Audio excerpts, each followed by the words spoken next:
The reason I wrote Rich Dad, Poor Dad was because I knew this time was coming. And we have, as a world, have never been here before. And so is it a spooky time? Damn yeah. It is probably the most dangerous time ever. There's nothing to compare it to because there's never been a world economy before. For example, 100 years ago, if there was a stock market crash in England, it didn't affect anybody. But now the US market goes down, the world goes down. So plus with social media and all this we're doing now, so we've never been here before. And I'm excited about it because I make more money in crashes than I do when they go up. So, but for the average person, they'll get wiped out. I'm afraid at the worst, I hope I'm wrong, but I think we're heading for a global depression. How does this play out for the average worker, Robert, for the small business owner?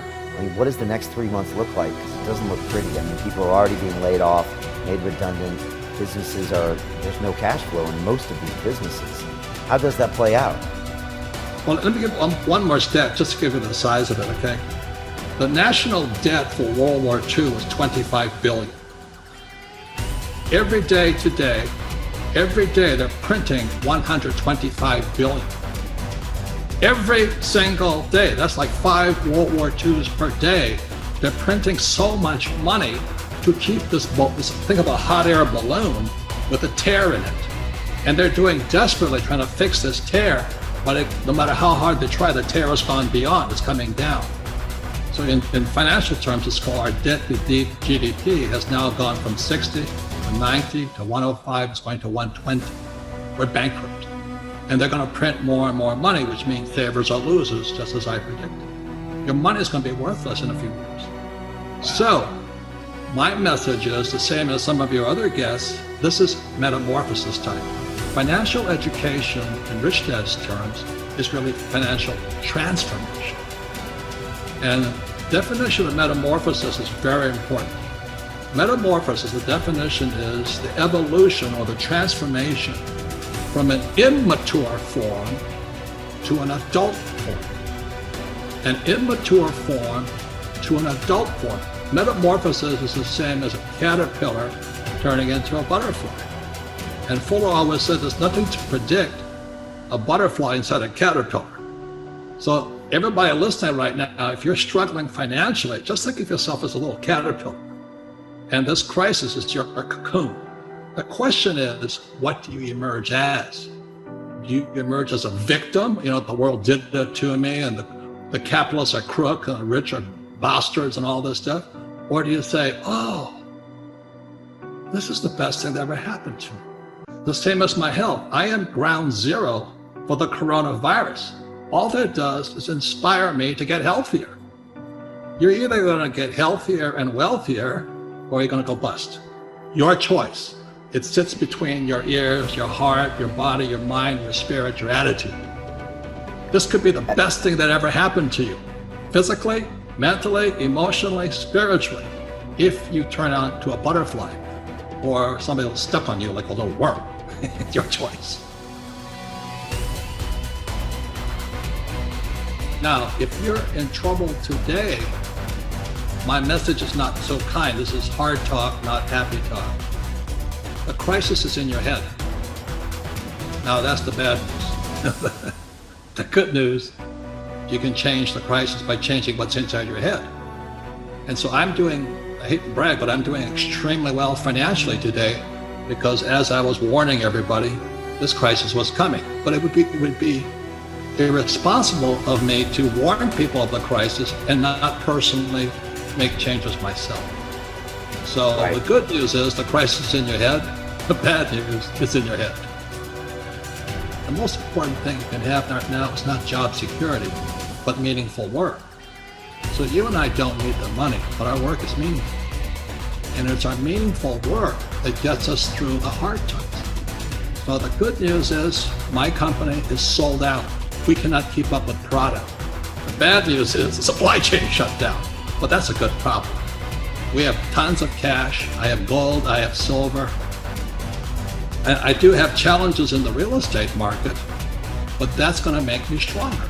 That's my only attitude I can have. Otherwise, I just cry and say, well, the government should take care of me. I need a bailout. I need a stimulus. So what can I do? I'm one of them. What do I do? Does it go back to employee, self-employed business owner, investor? Like, go find a business, go start a business, go reposition yourself career-wise? You know, is there a 1, 2, 3 step process on what I can do to be prepared for it? I have a friend in Panama. He has an avocado farm. So he's sitting in Panama growing avocados. He says, because people have to eat. Another guy's, a friend of mine, is growing blueberries. But another friend of mine, he moved up to, he was from Seattle. He had a big house. His kids all moved out. So he converted the kids' bedrooms into one-bedroom apartments. So he put a kitchen and he put a toilet inside his little bedrooms.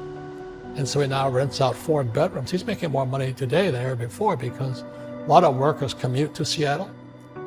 So they come in, they check in, they come in on Sunday night, they check out Friday afternoon. It's at a little house. He's making more money. So the point is, everybody can do something, but you got to figure out what you can do.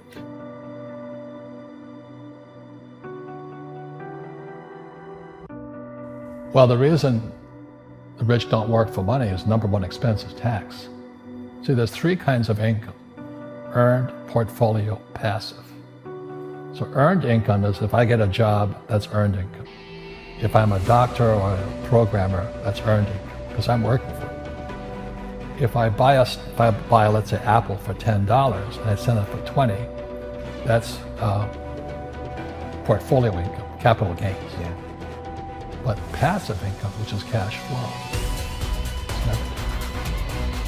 so it's not, and so these guys are screaming right now in America, tax the rich. I said, good luck. Because most of the guys complaining, they don't know there's 3 kinds of income. And the rich don't have jobs anyway. They have assets. And so the average schmo out there, a poor guy, sent the kid to school, they don't learn this. So that's why in Fake, as you were talking about it, there's a newspaper article about Jared Kushner, and he explains how the Trumps and the Kushners don't pay taxes and make millions of dollars. And the reporter couldn't understand it because our schools will never teach you that 3 types of income. And they judged him and say they're wrong and it's cheating. And we see that over and over again. Amazon not paying taxes. What do you say to people when they come up and say, Robert, it's not fair. It's not fair they're not paying taxes. Well, there's always 3 sides to a coin, heads, tails, and the edge. So which side of the coin are you on? From my side, it's fair. But this is the difference. Everybody can do the same thing I do. The tax laws are for everybody. We don't say, well, the tax laws are only for the rich. No. The tax laws are for everybody to use if you have the right financial education. And the reason I'm an advocate of financial education, without that education, you have to pay taxes. You see, very few people will buy what I do, make $1 million and pay 0 tax. That takes, and my rich dad taught me that playing Monopoly. That's how it started. 4 greenhouses, 1 red hotel. For the McDonald's one, I write about it here. McDonald's, Ray Kroc. Yeah. McDonald's is in the real estate business, so they sell hamburgers, but they buy real estate, so they pay no taxes. This guy Bezos was $16 billion. How much tax did they pay on that $16 billion? And that's all legal. Anyone can do it. Everybody can do it. But most people lack the education. Correct. So Jared learned about money when he was a kid by watching his father, by watching these people invest in real estate, and said, wow, not only do you get to make the money, you get to keep the money. That's a big problem a lot of people don't understand. They, look how much money I made, but how much did you keep? Because that could be half. How much tax did you pay? Right, what tax did you pay? And so you always say, this is the law. The law is true for every citizen. You can do it, but most people just don't do it. Sometimes, like you said, they don't have the education, because you need to have a plan if you're gonna go do risky things. Well, it's not risky. I mean, to me, what's risky is having a job and paying taxes and saving money because they're printing it. That's the worst thing of all. And that's why there's fake money, fake teachers. The teachers will never, they don't know it. Right?